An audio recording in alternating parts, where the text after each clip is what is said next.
private land. You're a trespasser. Canada has been really good at convincing itself and the world that the terrible things that come out of colonization somehow didn't happen here.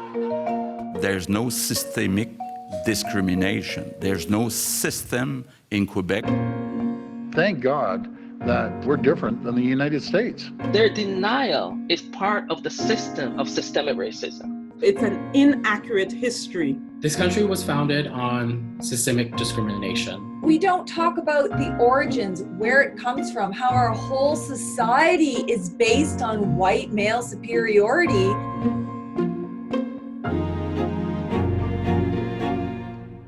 Systemic racism is the normalizing of racism. It's not directly in your face. Systemic racism is something that touches every corner of our country, every corner of our institutions. Commissioner Brenda Lucki said she struggled with the term systemic racism. Later, the commissioner said it does exist in the RCMP. We definitely have that in the RCMP, and we are not immune to it at all. These are institutions that were built with the intention and the understanding that they were not really to service people who are not white. There are these myths that we are so radically different from the US. Both countries are founded out of stolen and colonized land. Both countries have attempted genocide on indigenous peoples. Both countries have long histories of slavery.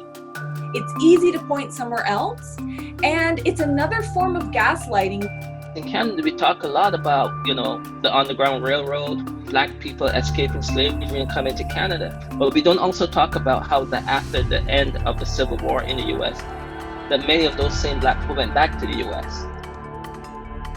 And why did they go back? Because on the other side of the border, things were just as bad.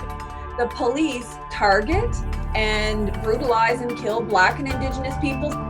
We're literally paying for police officers to brutalize and kill us at disproportionate rate. One of the officers shot him dead. Moore was shot and killed by a police officer. I don't understand how someone dies during a wellness check. The family says the 29-year-old was alone in the unit with officers when she plunged to her death. Inexplicably killed. Rodney Levi, shot by RCMP. The ones we see in the media now are just the most recent ones. We've had hundreds and hundreds of cases of brutality and violence, sexualized violence, killings that have never been addressed. Let's look at the ways this structure has historically been used. People who were enslaved would run away because they were property, not only labor, they were labor and property. Their masters, their owners would want them back, and they would hire people to go catch them. And police forces emerged out of that. The whole purpose of the RCMP on the prairies specifically, but across Canada generally, was really to suppress Indigenous dissent. They were also used to take children, put them into residential schools, not follow up on complaints of the sexual abuse that was going on there. Black and Indigenous people make up nearly 40% of our federal prison population, while comprising less than 10% of the general population.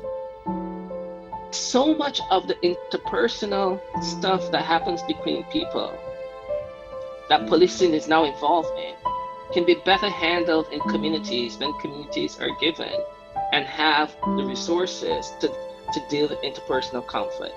A CBC News investigation 2 years ago found nearly half of Canadians who died in encounters with police since the year 2000 were mentally distressed. We are here to ask for the defunding of the police. Over the past decade, police budgets have ballooned. You see an increasing militarization of the police for a purpose that we don't understand. So we need to spend money on mental health workers and a healthcare response, not on sending the RCMP to respond to a wellness check. What defunding is asking us to do is to come back to the table, examine our structures as they are, and ask, is this appropriate for policing? It's about how do we get society to function as a whole better. When you're looking at the way that cannabis rolled out in Canada, it wasn't Black or Indigenous folks that were benefiting from this system, even though we were disproportionately charged with those kinds of offenses. This system is created to produce advantage for people who are marked as white. You see all these long lineups of university students, of all of these people who now can go buy it recreationally, pretty much like they did before. I mean, you're talking about a very low arrest and conviction rate for white people compared to Black and Indigenous. When it transforms into the realm of the legal, it's okay, the representation of it becomes white and white people. And then no real substantive justice for all of those with criminal records for weed possession, and some still in prison today with weed charges. And where is the justice in that? And that is what we mean when we say that institutional racism is a part and parcel of all the institutions, governing and non-governing, of Canadian life. We've come to a moment in our culture where to call someone racist is seen as more offensive than the person's racism. When we call it out, we get told that it doesn't exist. We get told that we're being radical. Jagmeet Singh, the first federal party leader of color, called a Bloc Québécois MP a racist, and when he wouldn't apologize, was ordered to leave the chamber.